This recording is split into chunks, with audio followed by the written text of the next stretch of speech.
ETF index mutual funds నేర్చుకుని stock మార్కెట్లో రాణించాలనుకుంటున్నారా? వెంటనే ఈ నెంబర్కి కాల్ చేయండి. నమస్తే రమ్మగారు. నమస్తే జీ. బోధి కథలు కొన్ని చెప్పుకుంటూ ఉన్నాం కదండి, ఏమన్నా చెప్తారా? మామూలుగా మనుషులు ఒకటి మన జీవితం, మానవ జీవితం సాధారణంగా మనం ఎందుకు పుట్టామో, ఎందుకు పెరుగుతున్నామో, ఎందుకున్నామో, ఏం చేస్తామో తెలియకుండా అయిపోతుంది. బద్ధకము, నిర్లక్ష్యము, ప్రమత్తత వీటితోటి మనుషులు మనం ఏం చెయ్యాలో అది చెయ్యరు. ఏదో ఉన్నామా, తిన్నామా, పడుకున్నామా, లేచామా, తెల్లారిందా, ఇదే గోల. సరైన పని చేద్దాం, మామూలు జీవితం ఏమంది కానీ సరిగ్గా జీవిద్దాం, ఇలాంటి ఆలోచన చేయరు. ఓ మంచి మాట చెప్పిన ఏం కావాలి మనకి మనుషులుగా పుట్టినందుకు? మామూలుగా మనం ఏం చెప్పుకుంటాం, 72 లక్షల జీవరాశులు ఉన్నాయి. అందులో మానవ జన్మే అత్యద్భుతమైంది. ఎందుకంటే మిగిలిన అన్ని జంతువులు వెన్నెముకలు ఇలాగుంటాయి, అడ్డంగా ఉంటాయి, మన భూమికి సమాంతరంగా. మనం ఒక్కలమే పైకి వెన్నెపూస ఉన్నవాళ్ళు. ఈ పైకి వెన్నెపూస వెన్నెముక పైకి ఉన్నవాళ్ళు, వెన్నెముక పైకి ఉన్నవాడికి ఏముంది, మిగిలిన వాటికి వీడికి తేడా? ఆహార నిద్ర భయం ఐదునాదులు సేమే వాటికి మనకి. మనలాగానే తిండి తిప్పలు, మనలాగానే నిద్ర భయము, సంసారము అంటే మనలాంటి జంజాటం ఉండదు, కానీ దాంపత్యం వాటికి కూడా ఉంటుంది కదా, మైథునం వాటికి ఉంటుంది, జంట జోడు కలవటం వాటికి కూడా ఉంటుంది. మనకి ఎక్స్ట్రా ఉన్నది ఏమిటి? బుద్ధి, భావ ప్రకటన. భావ ప్రకటన ఇవి ఉన్నాయి. ఇప్పుడు ఇవి పెట్టాడు భగవంతుడు. ఈ బుద్ధితోటి సరిగ్గా ఆలోచిద్దాం, ఈ భావంతో సరిగ్గా ప్రవర్తిద్దాం. మనకు తెలీదు, పోని నేర్చుకుందాం, పోని విందాం, తెలుసుకుందాం, ఆచరణలో పెడదాం అని ప్రతివాడు అనుకోవాల్సిందే. బుద్ధుడు చెప్పే చాలా సూత్రాలు దీనికి సంబంధించిన ఉంటాయి. నువ్వు మనిషిగా పుట్టినందుకు మనిషిగా బతుకు. వేదాల్లో చెప్పబడిన వాక్యం మనుర్భవ, మనిషివి కా ముందు నువ్వు మనిషిగా ఉండు. మనుర్భవ అంటే ఏమిటో అయిపో కాదు, మనిషి బాబు నువ్వు. మానవ సహజమైనవి మానవ ధర్మాలు, అవును, అది ఉండాలి. అదైనా ముందు మనిషిగా ప్రూవ్ అవ్వు, తర్వాత ఇంకేమిటో మనిషి అవుదు, కానీ తర్వాత కాలంలో అంతే అవగలిగితే. ఆ మనిషిగా ఉండటానికే మనకు కావాల్సింది ఏమిటి? బద్ధకం మానేయాలి, నిర్లక్ష్యం తగ్గించుకోవాలి, అప్రమత్తంగా ఉండాలి. ఎప్పుడు ఏది ఎక్కడి నుంచి ఎలా వచ్చి పడిపోతుందో తెలియదు కదా. దాని మీద కథ, ఇదే విషయం మీద. ఓకే. ఒకసారి ఒక రాజుగారు ఏదో సముద్ర తీరానికి వెళ్ళారు. వెళ్తే ఆ రాజుగారికి ఒక 3 పిల్లలు కనపడ్డారు. 2 ఆడపిల్లలు, చక్కగా చిలకలలే ఉన్నారు, చిన్న పిల్లలు. ఇసుకగూళ్ళు కట్టుకుంటారు. పిచ్చుగూళ్ళు కడతారుగా పిల్లలు. అవును, చక్కగా ఇసుకతోటి ఇట్లా గోపురాలు కడితే సరే, 2 కట్టుకున్నారు. పిల్లలు 2 బాగున్నారు, అక్క చెల్లి, స్థిమితంగా చక్కగా ఆడుకుంటున్నారు. 7-8 సంవత్సరాల పిల్లలు. అంతేగా ఆ వయసుకే ఆ పిచ్చిగడ్డలు కట్టడము, మట్టి ఇల్లు కట్టడము ఉంటాయి. అయితే ఒక తుంటరిగా ఉన్న ఒక పిల్లవాడు అక్కడికి వచ్చి వీళ్ళు కట్టినటువంటి పిచ్చిగూళ్ళు పడగొట్టేశాడు. పిల్లలు ఏందో ఒక కాలుతో తొక్కితే ఒక తొక్కు పడిపోతుంది. ఇసగూడు ఎంతలో పడుతుంది, పడిపోయేసరికల్లా ఒక పిల్ల తెగేడ్చి అరిచి రాగాలు పెట్టి వాడిని తిట్టి శోకాలు పెట్టేసింది. నా ఇల్లో అని, నేను ముచ్చటపడి కట్టుకున్నానో, పోయిందో, అదైందో, ఇదైందో అని. రెండో పిల్ల మాత్రం ఏడవలేదు. అట్లా చేయకూడదురా అని వాడికి చెప్పింది. అట్లా చేయకూడదు, చూడేలా ఏడుస్తుందో, రా కొంచెం సహాయం చెయ్యి నువ్వు అంటే వాడు నా చేయను అన్నాడు. ఆ అమ్మాయి ఎందుకు చేయవురా అలా అనలా, బతిమిలాడుతోంది వాడిని ఓపికగా. ఈయనకి ఆశ్చర్యం వేసి, ఇంత 7 ఏళ్ల పిల్లకి ఇంత ఓపిక, అది కూడా రాగాలు బట్టి ఏడ్చి ఈ కింద నుంచి 2 గుప్పెళ్ళు ఎసుకెత్తి వాడిని ఎత్తి మీద పోసి, వాడి కంట్లో పోసి, వాడిని తన్ని. 2 ఉన్నారు కదా, ఒకడిని తనటం మా నాన్నతో చెప్తా, మా అమ్మతో చెప్తా అని అనద్దు, అనట్లా ఉద్రేకపడాలి. ఆ పిల్ల ఏమీ ఉద్రేకపడలేదు. ఆయనకి ఆశ్చర్యం వేసింది. అమ్మాయి నీ పేరేమిటమ్మా అన్నాడు. నా పేరు శ్యామావతి అండి అని చెప్పి. ఆయనకి ఎంత నచ్చిందో, 7 ఏళ్ల పిల్లకి ఇంతటి నిద్దాతనమా, ఇంత ఓపిక. అక్కడి నుంచి ఆయన కుర్రాన్ని కొంచెం బెదిరించి గదమాయించి, కట్టి వీళ్ళకి ఇల్లు నువ్వు అని చెప్పి వాడిని కూర్చోబెట్టి ఇల్లు కట్టించాడు. సరే వెళ్ళిపోయాడు. పిల్ల చాలా నచ్చింది. ఎంతసేపు ఆ అమ్మాయికేసే చూస్తూ ఉన్నాడు ఆయన. పిల్ల ఎంత కుదురుగా ఉందో. వాడు ఇల్లు కడుతుంటే రెండో పిల్ల చూస్తూ నుంచింది తను ఇల్లు కట్టించేదాకా. ఈ అమ్మాయి మాత్రం వాడికి సహాయం చేస్తూ ఇల్లు కట్టుకుంది. ఆయన వెళ్ళిపోయాడు. ఆయన ఒక రాజుగారు అని చెప్పుకున్నాం కదా, ఆయనకు ఒక కుమారుడు ఉన్నాడు. కుమారుడు పెద్దవాడయ్యాడు. పెద్దవాడైతే అతనికి రాజ్య విషయాల మీద ఆసక్తి లేదు, రాజ్యాన్ని జాగ్రత్తగా చూసుకునేది లేదు, ప్రజల్ని చూసుకుందామని లేదు, ఓ మంచి మాట విందామని లేదు, ఓ మంచి సలహా తీసుకుందామని లేదు, ఆటకాయిగా ఉండేవాడు. రాజుగారు కొడుకు ఆటోమేటిక్గా అంతే రాజే, అంతేగా. రాజు అయిపోతాడు. రేపు రాజయ్యి ఇంతమంది ప్రజల్ని వీడి చేతిలో పెడితే ఏం చేస్తాడు? ఏం చేస్తాడో, వీడిని సరైన దారిలో పెట్టాలి. ఎట్లా పెట్టాలి అని ఆలోచించి ఆయన ఎప్పుడో చూసిన ఆ 7 ఏళ్ల పిల్ల శ్యామావతి ఆయన మనసులో ఉంది. కొంతమంది భటుల్ని, ఒకళ్ళిద్దరు సలహాదారులని పంపించి, ఫలానా ఊళ్ళో ఆ రోజు నేను చూసిన 2 ఆడపిల్లల్లో ఒక పిల్ల శ్యామావతి, ఆ పిల్ల ఎక్కడుందో వెతికి పట్టుకురండి అని చెప్పాడు. వాళ్ళు ఒక చిన్న కుటుంబం, వెతికి ఆ శ్యామావతి వాళ్ళ ఇల్లు పట్టుకున్నారు. పిల్ల పేరుంది కదా, అక్క చెల్లి, వాళ్ళిద్దరు ఆడపిల్లలు. వాళ్ళు ఏ ఊరు, ఏదో ఊర్లు మారారు, ఆ ఊళ్ళకి వెళ్ళి ఆ పిల్లకు ఒక 16-17 సంవత్సరాలు ఉన్నాయి. పిల్ల బుద్ధిమంత్రాలు అని చెప్పుకున్నాం కదా. సరే, అమ్మాయితోటి మాట్లాడి, వాళ్ళ నాన్నతో మాట్లాడి, రాజకుమారుడికి ఈ అమ్మాయినిచ్చి వివాహం చేసుకుంటామని అడిగి ఆ శ్యామావతినిచ్చి యువరాజుకి వివాహం చేశారు. పరమ ఓపికమంతురాలు, నిశ్శబ్దంగా ఉండేది. ఆ అమ్మాయి బుద్ధుడి బోధలు వినడానికి జేతవనానికి వెళ్ళేది. వెళ్ళేటప్పుడు ఆ అమ్మాయి అడిగేదట భర్త, నువ్వు కూడా రా, 4 మంచి మాటలు విందాం మనం అంటే, నువ్వు వెళ్తున్నావుగా, నీకు అర్థమైంది ఏమిటో నాకు చెప్పు. చాలా మంది ఇట్లాంటి వాళ్ళు ఉండరా జయ? ఉంటారు రమ్మగారు కదా. నువ్వు వెళ్ళి విను, నీకేం అర్థమైందో వచ్చి నాకు చెప్పు, నువ్వు వెళ్తే చాలే అనే వాళ్ళు కూడా ఉంటారు. ఎవరిది వారే అని గ్రహించరు. గుళ్ళో కూడా ఆడవాళ్లే వెళ్తారు, మగవాళ్ళు రారు. ఏ గుడికి రారు. ఫంక్షన్ల సంగతి పక్కా పెట్టండి.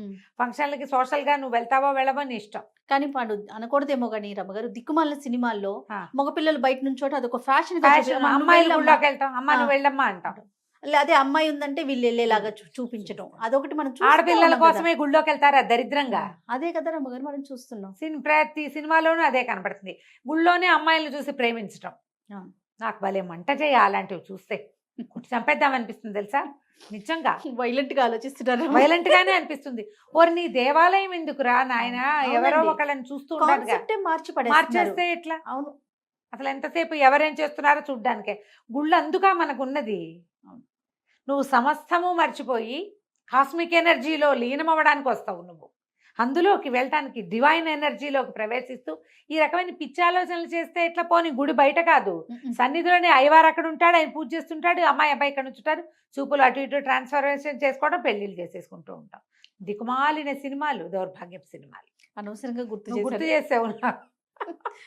Right, okay. అయితే నువ్వు వెళ్ళమనేవాడు.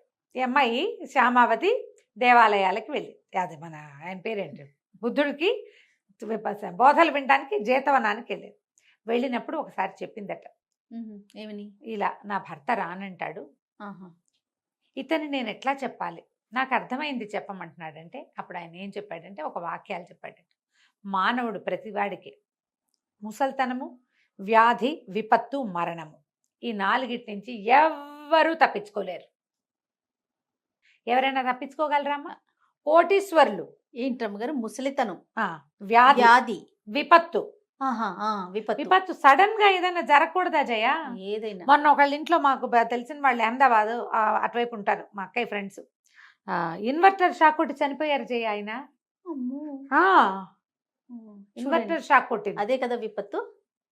నీకు ఏది విపత్తు కాదు. మనం మెట్లు దిగాము వాకిట్లో, నిన్న మా అక్కయ్య వాళ్ళ వాకిట్లో జారిపడ్డాను. అవును అన్నారు కదా. నేను ఇంకొంచెం ముందు పడి ఉంటే ఏ బండి అయినా వచ్చుంటే, క్షణం, హాఫ్ మినిట్ కూడా పట్టదు దానికి, 1/2 నిమిషం కూడా అవసరం లేదు విపత్తుకి. పైనుంచి ఢామని పడిపోతాం కింద. మన ఇంట్లోనే ఫ్యాన్ ఊడి మన నెత్తి మీద పడుతుంది. అవునవును. సోఫాలో నుంచి లేస్తూ కాలు మడతపడి పడిపోతాం. ఎక్కడ రాకూడదు అవి. వర్షాలు రావా, ఎండలు ఎక్కువగా రావా, చలికాలం చలికి జబ్బులు చేయవు. డిసెంబర్లో ఎంతమంది చనిపోతారో. విపత్తులు సడన్వి, గోడలు విరిగిపోవటాలు, గోడలు పడిపోవటాలు. ఇప్పుడు మనకైతే షాక్ కొట్టటాలు, యాక్సిడెంట్లు. మనం ఒట్టిగా తిరుగుతుంటేనే కదా జయ వేలు ఎట్లా తెగిపోయింది. ఎన్ని రోజులు పట్టింది మానడానికి. వీటిలో నుంచి తప్పించుకోగలమా? వ్యాధి, జబ్బు అస్సలు తప్పించుకోలేము. ఏమీ లేవు, చాలా హెల్తీగా ఉన్నాం. హార్ట్ అటాక్లు పుసుకుని వస్తాయి. శుభ్రంగా ఉన్నవాళ్ళు, చక్కగా జిమ్ బాడీస్, హెల్తీ మెయింటెనెన్స్లో ఉన్నవాళ్ళు నిమిషాల మీద హార్ట్ అటాక్ వచ్చి పోయారు ఈ మధ్య ఎంతమంది సెలబ్రిటీలను కూడా చూసాం కదా జయ. అవును అవును మామూలు ఇళ్లలో ఎంతమందో, మన జూనియర్లు మన సీనియర్లు కూడా, అవును చిన్న పెద్ద తేడా లేదు దానికి. అక్కడి నుంచి సడన్ డెత్ కాకుండా ఉమ్. వ్యాధులు ఎన్ని రకాల ఆటో ఇమ్యూన్ డిసీజెస్ ఉన్నాయమ్మా మనకి.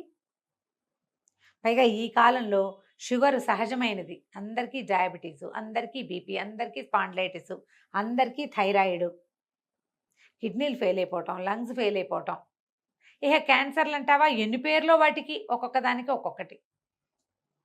అంటికి ఏదో వైద్యం దొరికింది, కానీ జబ్బు జబ్బే కాదు. అంతేగా. అవునా? సరే, ఏమేమిటి పోయి చెప్పాం మనం? ముసలితనం, ముసలితనం, వ్యాధి విపత్తు, ఆఖరిది మరణం. మరణం. అనివార్యమైన కథ. ఈ నాలుగిటి నుంచి తప్పించుకోలేం. ఇప్పుడు చూడు, మన చుట్టూతా 4 పర్వతాలు ఉన్నాయి, మనం మధ్యలో ఉన్నాం. ఒకసారి ఇప్పుడైనా 4 పర్వతాలు దగ్గరికి వచ్చేస్తే ఈ మధ్యలో ఉన్నవాడి పరిస్థితి ఏమిటి? అంతే సంగతి. అంతే సంగతులు కదా. ఇలా జరుగుతుంది. ఈ 4 పర్వతాల మధ్యలో ఉన్నాం మనం. వాటి నుంచి తప్పించుకునే అవకాశం మన జీవితానికి లేదు. ఎవరు తప్పించుకోలేరు. ఈ తప్పించుకోలేనప్పుడు మనం చెయ్యవలసింది ఏమిటి? ఏం చేయాలి? మనుషులుగా బ్రతకాలి. ఈ 4గిట్లలో ఒకటి ఎక్స్ట్రా సబ్జెక్ట్ ఏంటి? బ్రతుకు. అంతే. మరణానికి ముందు బ్రతుకు, వ్యాధిలో బ్రతుకు, అంతేనా? విపత్తులో బ్రతుకే. తర్వాత మరణంలో కూడా నువ్వు బతికుంటేనే చస్తావు నువ్వు. ముసలితనంలోను, ముసల్తనంలోను అంతే. ముసల్తనంలోను కూడా జీవితమే. జీవితం ఉందా? అవునండి. ఈ జీవితాన్ని సరైన జీవితంగా ఉంచుకోవాలి నువ్వు. ఇది each and every man, women తప్పదు. జంతువులకి బోధలు అర్థం కావు. బోధలు అర్థమయ్యే జంతువులు మనం పెంచుకునే జంతువులే. దానికి కూడా హే హే రా పో కూర్చో పడుకో అర్థమవుతాయి. అంతేగాని మనం భగవద్గీత చెప్తామంటే అర్థమవుతుంది. అది ఎవరికి అర్థమవుతుంది? మానవ జంతువుకి అర్థమవుతుంది. మనిషిగా పుట్టినందుకు ఇతరులకి సహాయపడు, తప్పులు చేయకు, పాపం చేయొద్దు, బతకడం కోసమే ప్రవర్తించుకో, సరైన ప్రవర్తనతో బతుకు. ఇది తెలుసుకోవాలమ్మా. ఏ రోజు తెలుసుకుంటాడో ఆ రోజు వస్తాడు అతనని చెప్పాడట బుద్ధుడు శ్యామావతికి. ఆ అమ్మాయి ఇవే వాక్యాలు భర్తకి తీసుకెళ్ళి యథాతథంగా చెప్పింది, ఓర్పుగా. నువ్వెందుకు రావు? నేనంటే నీకు ఇష్టం లేదా? ఇవన్నీ కాదు, ఇది నైనా మన జీవితం ఆయన చెప్పాడు, వివరించింది. బుద్ధుడు చెప్పిన వాక్యాలు ఇవి అని చెప్తే అక్కడి నుంచి తను రావడం మొదలుపెట్టాడు. ఆలోచించుకున్నాడు. మనం ఇవన్నీ ఇప్పుడు ఎంతమంది ప్రవచనకర్తలు ఉన్నారు జయ మనకి, ఎంత మంచి మంచి మాటలు చెప్తారు, వింటూ రోజంతా గడిపేయచ్చు కదా మరి. కానీ మనం ఏమైనా పాటిస్తున్నామా? ప్రవచనకర్తలు మంచి మాటలు వినే అవకాశాలు ఎంత పుష్కలంగా ఉన్నాయో. పాపాలు, పాపిష్టి పనులు, ఇతరులను మోసం చేయటాలు, డిసీవ్ చేసి అన్యాయం చేసేటాలు, చంపేయటాలు అవి కూడా ఉన్నాయి, నాశనం చేసేటాలు, ఎందుకు పనికి రాకుండా చేయటాలు, అవి అలాగే పెరుగుతూనే ఉన్నాయి. ప్రవచనకర్తలు పెరిగారని ఇవి మాంటల్లా. అంటే ఏమిటి? మనం ఇవన్నీ విని ఏం చేస్తున్నాము? వదిలేస్తాం. ఈ చెవితో విని ఈ చెవితో వదిలేస్తాం. పొద్దున పూట వాకింగ్లో వింటాం, మధ్యాహ్నం మన రకం ప్రవర్తన మందే. ప్రవర్తన మార్చుకోవాలి. ఎవ్వరు చెప్పినా, ఏ రకమైన భాషలో చెప్పినా, నాలాగా మామూలుగా ఇంట్లో మాట్లాడుకునే భాషలో చెప్పినా, పెద్దవారి ప్రాతస్మరణీయులు చాగంటి కోటేశ్వరరావు గారు అద్భుతమైన డిక్షన్తో మంచి భాషా పాఠవంతో చెప్పినా కూడా ఒకటే మాట, మనుషులు కండి ముందు మనిషివిగా ఉండు. బుద్ధుడు చెప్పింది ఇదేనమ్మా, మనుషులుగా ఉండు. నువ్వు మనుషులుగా ఉండటానికి ట్రై చేయండి. అంతే. పక్కవాడు కూడా మనిషిగా ఉండేందుకు ప్రయత్నం చేయండి, ఉంచండి వాడిని. వాడు రాక్షసుడు అయిపోయేలాగా మనం చేయకూడదు. అవునవును కదా. ఇది ఆలోచించాలని చెప్తుంది శ్యామావతి కథ. హస్బెండ్ చెప్పాక ఇంకా అతనిలో మార్పు వచ్చింది. వాళ్ళు ఉన్నటువంటి కాంపిల్య నగరంలో కూడా చక్కటి ఒక బౌద్ధ విహారం కట్టించాడట అతను. అతనిలో అప్పటిదాకా ఉన్నటువంటి నిర్లక్ష్యపు ధోరణి ఇవి ఉండాలి. అప్రమత్తంగా ఉండాలి మనం. ఎప్పుడు ఇది ఈ శరీరం మనం వదిలిపెట్టి వెళ్ళిపోతుందో తెలియదు. అవునవును, మనకు అర్థం కాదు. మనకు అర్థం కానప్పుడు ఏం చేయాలి? మనం మామూలుగా ఉన్నప్పుడే దీనికోసం ప్రయత్నం చేయాలి, నిజంగా జీవించడానికి ప్రయత్నం చేయాలి. ఈ మనం గడిపేటువంటి కాలక్షేప వ్యవహారాన్ని దాన్ని జీవితం అనరు. అవును, రోడ్ల మీద తిరుగుతాయి అన్నీ, వాటితో పాటు మనం కూడాను అంతే. అది కంచుకి మనం ఇంటికి. ఎంత బాగుందో రమ్మగారు, జీవిత సత్యాలు. నమస్తే. నమస్తే.